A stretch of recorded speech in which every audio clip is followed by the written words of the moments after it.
इयत्ता 22 स्वच्छ घर क्लीन हाऊस, स्वच्छ परिसर क्लीन इन्व्हायरमेंट. इयत्ता 4 मराठी. पहा, देखो,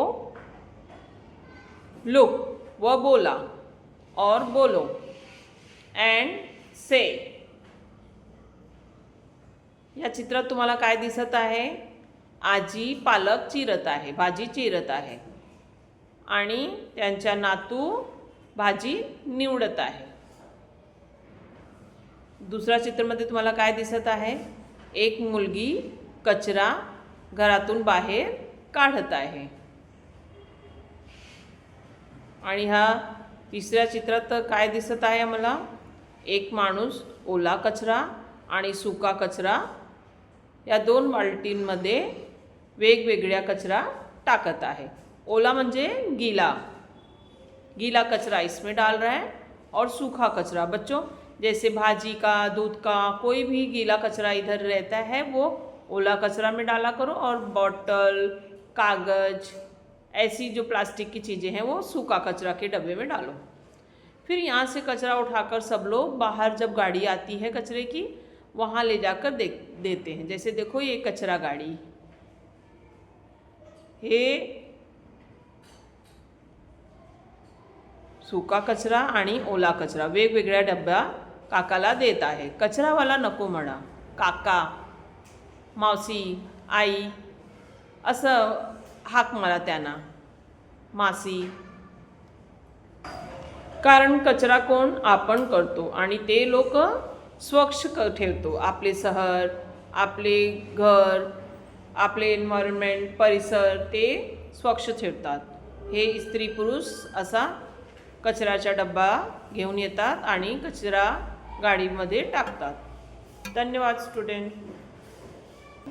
आगे हम आपको बताएंगे कि कचरा मतलब कचरा कम हो और किस तरह का ध्यान रखें जिससे हमारा परिसर स्वच्छ रखे. वाचा म्हणजे पढ़ो. कचरा या समस्येने आता गंभीर स्वरूप धारण केले आहे.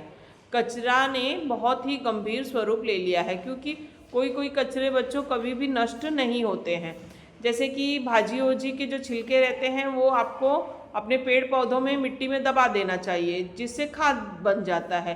लेकिन जैसे प्लास्टिक की वस्तुएं रहती हैं, बॉटल वोटल, थैली, ये सब कभी नष्ट नहीं होती हैं तो उनसे परेशानी आ रही है.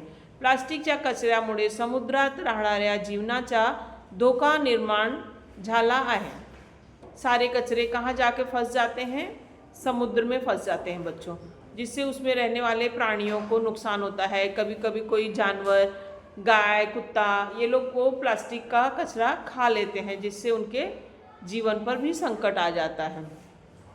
इसलिए जितना हो सके बच्चों प्लास्टिक की बोतल ये सब का एक तो इस्तेमाल ना करो और करो तो उसको रीयूज़ करो. जैसे कोई डब्बा है तेल का, दूध का, पानी का, उसको फिर से धो के आप किसी चीज़ को रखने के लिए इस्तेमाल करो. नहीं तो गार्डन में पेड़ पौधे लगाओ. उसमें कोई भी चीज़ कचरे का बाहर मत फेको. इतना जितना ज़्यादा से ज़्यादा उसे रीयूज करो. आपला सर्वांच्या आरोग्यासाठी प्लास्टिकचा वापर टाळणे गरजेचे आहे. हम सभी के लिए प्लास्टिक धोखादायक है. बच्चों जो प्लास्टिक में चाय, दूध, खाना हम लोग को थैली में आती है वो हमारे स्वास्थ्य के लिए बहुत हानिकारक है. आप लोग खाना प्लास्टिक में मत लिया करो. कागज़ पे लो, पत्तल पे लो, मिट्टी पे लो चलेगा, बट प्लास्टिक पे मत लो.